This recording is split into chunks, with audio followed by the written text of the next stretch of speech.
See the blind man, he's shooting at the world, bullets flying.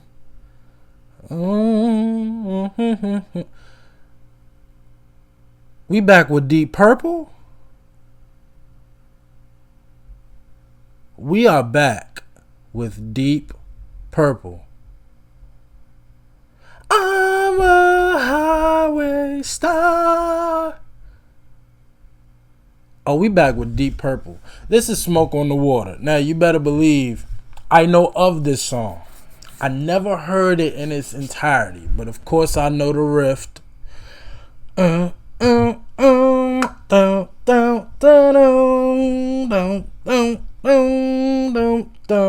because I know that part, I pretty much have the studio version. I said, well, let's react to a live performance, because Child in Time and Highway Star, both of those were live performances that we reacted to.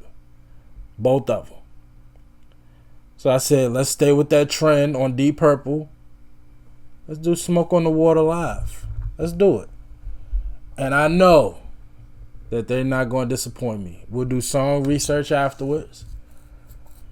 It's been so long since I heard the song. I don't remember the lyrics. I just know the riff. Dun, dun, dun, dun, dun, dun, dun, dun, dun, dun, dun. It's the only part I know. So I'm very excited to hear the song and in a new way, because I'm reacting to a live version. But yeah, man, I don't want to waste no time.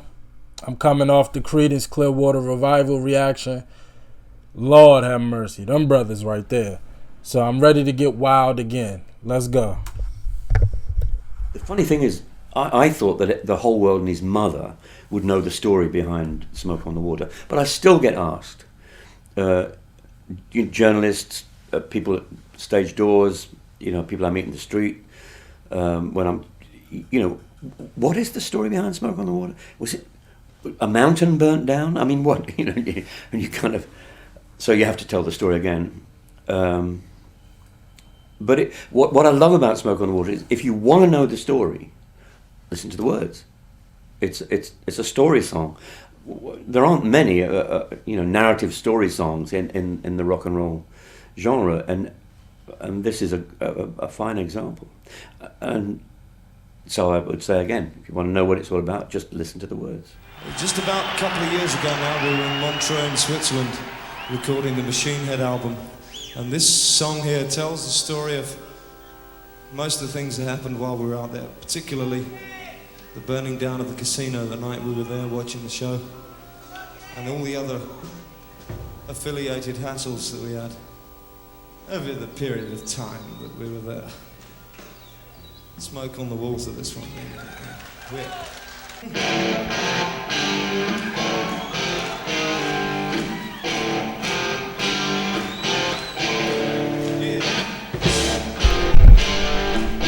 old Richie Blackmore. Remember Richie? Come on now.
real quick, now that I'm really sitting here looking and listening to the lyrics, it pretty is self-explanatory. I mean, up to this point, he hasn't done anything that is like a double entendre. Like, oh, what is he like? He's pretty straightforward. He gave a date, pretty much. He gave the environment. He gave the setting. He's given what he was doing. Like, it's pretty straightforward. Now that I'm listening to it, I wonder why people think the story itself is metaphoric for something else, but it's pretty straightforward from what I'm hearing. And two, does Ian not look like Jim Morrison right here? I don't know if it's just his, like, the hair, but he just reminds me of Jim Morrison right now. Just physically, face-wise. I don't know why that came to my mind. But anyway.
So Ian and John just gonna show out. Ian and John just gonna show out.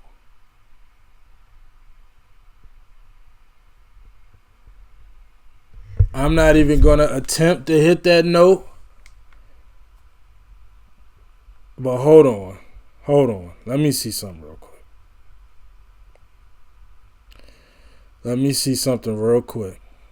Before I say something stupid. Okay, hold on.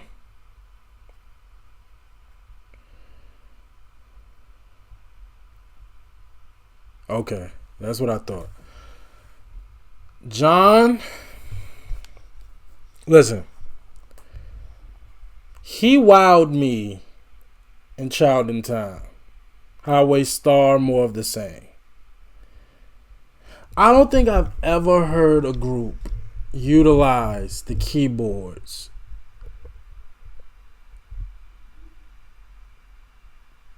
maybe outside of Rush, but not like this. Not the way Deep Purple do it. John has solos, like full blown solos on the keyboards, and his last name warrants that type of praise.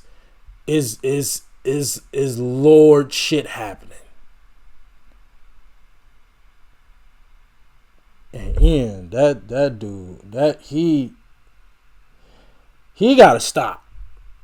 That's that Child in Time, the second note, cause it start off, ooh, and then the next one he go, ah. That's that one. He's bugging out.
It's interesting the way a band looks at its material when it comes to singles,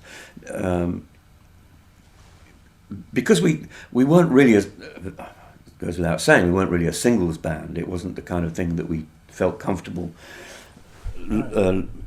sort of putting the material into single form. It didn't come easy to us, but we were writing well by that time, and I honestly thought that we'd written a great single in Never Before. In fact, to the point that when we sent it across to Warner Brothers in the States, we sent it with the indication that Never Before would be the single. Came back the comment, "You must be joking. The hit is Smoke on the Water," to which we said, "You must be joking, the hit is Never Before." We honestly didn't think that Smoke on the Water was hit material. Wow. How wrong can you be? Wow. I wonder why. Now I gotta hear, what's the name of the song he thought was the hit?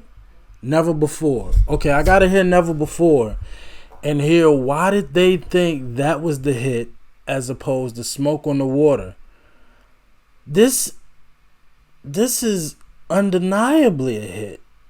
I mean, the catchy riff, and now I gotta go back and listen to the studio version because maybe they heard something in the studio version that just didn't. Because when I look at Smoke on the Water, it's 4 minutes. At least that's what was put down here. Smoke on the Water. Oh, it's 5:40. Okay, well that's still not bad. That's in the range of a single, of a hit single. Again, the catchy riff. Why didn't they think it was a hit? And see that, ladies and gentlemen, I know I give the labels in the industry a lot of talk on this channel, for good reason. I do think labels in the industry have ruined a lot of great artists and bands, etc. Primarily for monetary reasons. But there's a reason why labels exist, and this is one of them. Being able to find the single, push the single, and make it what it's supposed to be. Now, I don't doubt that Never Before is a great song, but it's certain things, right? Like Like, there's certain songs on certain albums, right? What I'm saying, when you literally, as consumers, as fans, we sit here and say, man, if that was on the radio all the time and it was pushed the way this song was pushed, it'll be a hit. As consumers, we can say that. So it's like people who get paid at labels to do that. This is the one time where we gotta hold on. Let me put the mic down. This is the one time we gotta give them their credit. It's the one time we gotta give them their credit because they did right. That is exactly how it's supposed to. Now, and based off of the story, at least the way that he told it, and I believe this is Ian, the lead singer Ian, because I know drummer's name is also Ian. The way he told it, it was a lot more of a, the whole, hey, you must be joking. No, you must be joking. But it seemed like it was a little bit more conversational. Maybe, again, the way he told it, it might have been completely different. And they said, hey, this is going to be the single. We don't care what you say. And in that case, it's a little wrong. You should not do that. It should definitely be a conversation. But if the label is adamant about a song, and that's what they choose to put the money behind, if done with good intentions, they're doing it for a reason. And this is that exactly. And I'm happy they did that. Because, again, I've never, no pun intended, I've never before heard Never Before.